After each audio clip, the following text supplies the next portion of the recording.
things going on across the country. Right. You will be sleeping, but you're not resting. And I'm sure this Benue is also trending on the social media. Of course, what else will be trending? It's Benue, and it's taking most part of Kakaaki Social this morning from all perspectives.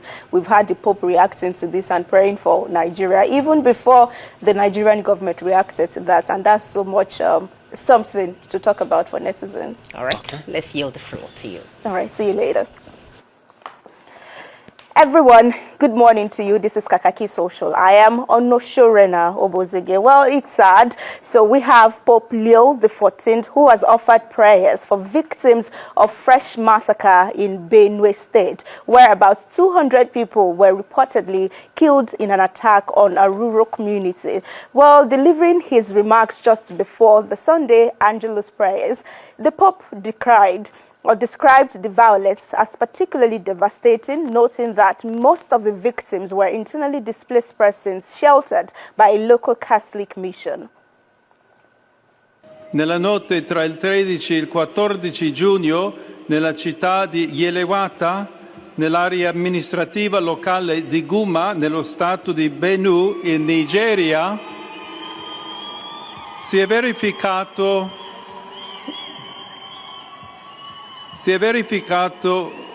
un terribile massacro in cui circa 200 persone sono state uccise con estrema crudeltà, la maggior parte delle quali erano sfollati interni, ospitati dalla missione cattolica locale. Prego affinché la sicurezza, la giustizia e la pace prevalgano in Nigeria, paese amato e così colpito da varie forme di violenza. E prego in modo particolare per le comunità cristiane rurali dello Stato di Benue, che incessantemente sono stati vittime della violenza. All right, the Pope from yesterday's service, Abdul says, our 4-year democratic cycle in Nigeria, year 1, governance begins. Year 2, the focus shifts to the next election. Year 3, full-blown campaigning takes over. Year 4, the election is held. At this pace, with such a shallow approach to governance, Nigeria is headed nowhere. Also in reaction to this, our favorite online doctor says, very dark man flew to Benue before Tinubu. The Pope spoke about Benue before Tinubu. How can 200 human beings be slaughtered and burnt to death in Benue? And the Pope, who lives in Rome, spoke about the victims before the president of Nigeria. Also in reaction to this one, we have Jay reacting to Vatican News, who had shared that video. He says, Nigeria doesn't need prayers. Start with denouncing the criminals in government and speak the truth and expose them. No country in history became great by just prayers. Okay, we have Apostle Johnson Suleiman using his verified X handle. He says, if the federal government knows it's overwhelmed or its security architecture has failed, they should be humble enough to tell the citizens. Self-defense is enshrined in the Constitution. I said it when I went to Jos and Benue. We can't continue. People of Benue, defend yourself, and that's in capital letter. It says, what is happening in Benue State is evil, barbaric, and a mayhem. It's ridiculous that people are thinking of 2027 whilst mayhem is being unleashed in 2025 on citizens they are supposed to govern. What happened to your humanity? There was a country. All right, we'll continue with same story to say now that when the Pope trended, as you saw, reactions majored on silence of the presidency back here at home. Like breaking news, President Bola Tinubu made a post on X saying enough is enough. So let's have him right there. So he came, that was after he was called out. He finally made it by 9:24 p.m. If you could just look down where his initials are right here, 9:24 p.m. And then he finally reacted to this. I hope that is not blocking you there so you could see the time that he made the post. Well, he says, I have been briefed on the senseless bloodletting in Benue. Enough is enough. I have directed the security agencies to act decisively, arrest perpetrators of these evil acts, on all sides of the conflict and persecute them. Political and community leaders in Benue State must act responsibly and avoid inflammatory utterances that could further increase tensions and killings. This is a time for Governor Alia to act as a statesman and immediately lead the process of dialogue and reconciliation that will bring peace to Benue. Our people must live in peace, and it's possible when leaders across the divides work together in harmony and differences are identified and addressed with fairness, openness, and justice. That was signed by him right there, President Bola Ahmed Tinubu, at 9:24 p.m. All right, clergyman, in reaction to official Bola Ahmed Tinubu, which is his handle, it says, so it's community clash now. You want to dialogue with criminals after they took several lives. Keep pandering to them because of vote. And then also in reaction, Reno says, your social media handler should do better. Absolutely terrible. A failure home and abroad. So this is why Reno is saying what she's saying. So apparently she had copied the text of Mr. President, his statement, checked it, the authenticity, whether it was AI generated or it was, personally written.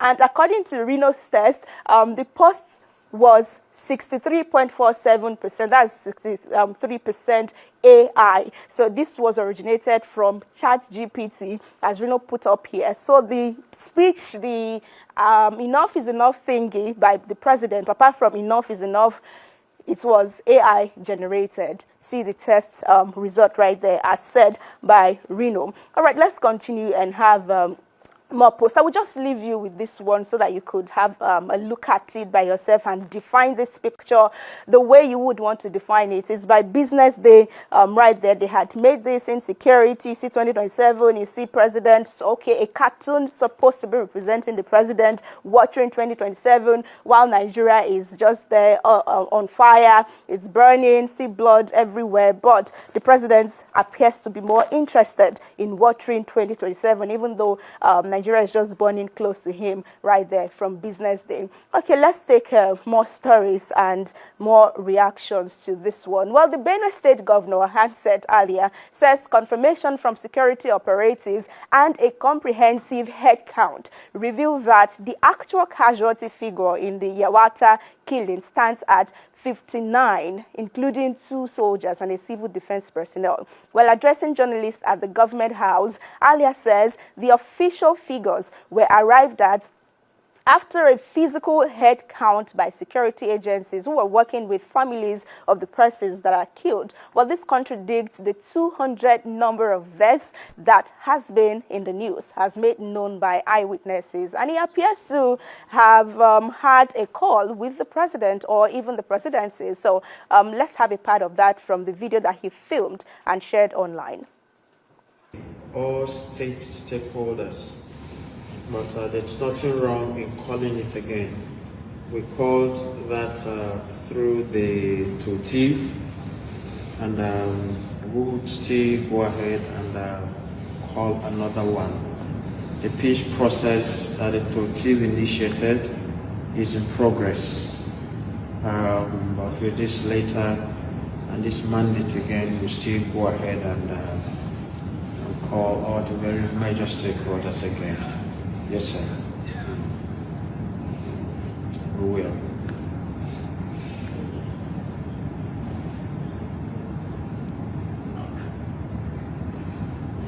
All right. So I thank you so very much for your time and above all for all the support you give us. I will appreciate on behalf of the people of the state, sir.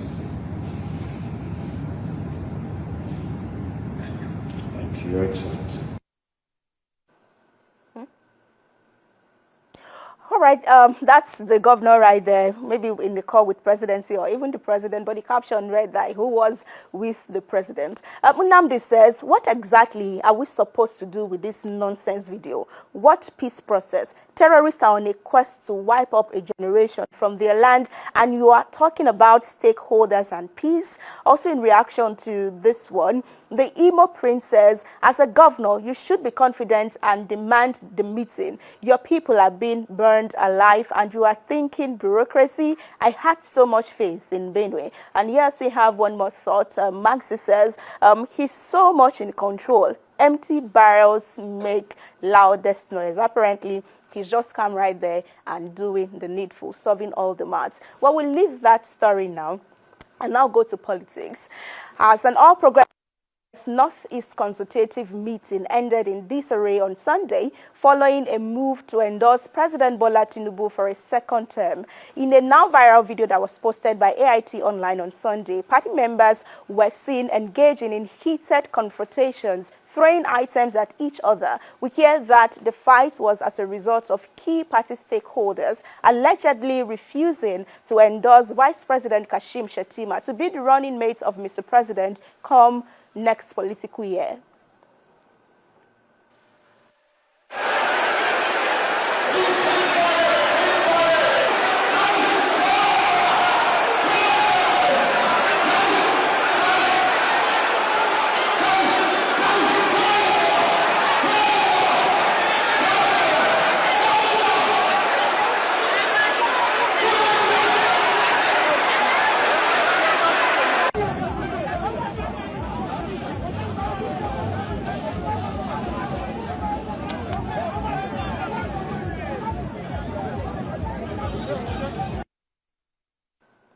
All right, so we learned that that's latest video right there. It was Ganduje who was being, helped out of the crowd and the anger of those men. Bashir Ahmed says, thus deliberately mentioning President Tinubu's name in the contest of 2027, while conveniently ignoring his deputy, Vice President Kashim Shettima, and not acting in the best interest of our great party, the APC. In politics, both what is said and what is left unsaid can be interpreted in many different ways. What we know is it is a Bola Ahmed Tinubu and Kashim Shettima joint ticket. All right, also in reaction, Uptown of Lagos is saying that Shettima's spare tire status has to be the highest since 1999. Thanks to Tinubu. Well, Uptown.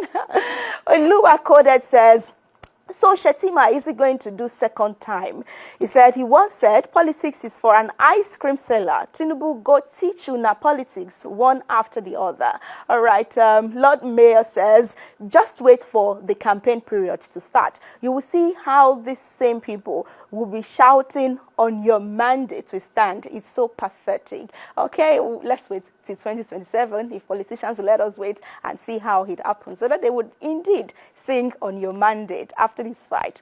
Okay, away from that now, we now take another story to say that a comment that many interpret as a subtle call for political loyalty. The FCT Minister Nyesom Wike is telling FCT residents the principle of you do for me, I do for you. At the commissioning of the service carriage lane of Ring Road 1 Junction to Wasa Junction here in Abuja, the people confirmed they are happy with his development strides, agreeing to also make him happy when the time comes. Well, President Bola Tinubu, who did the commissioning, was represented by the Senate President Godswill Akpabio.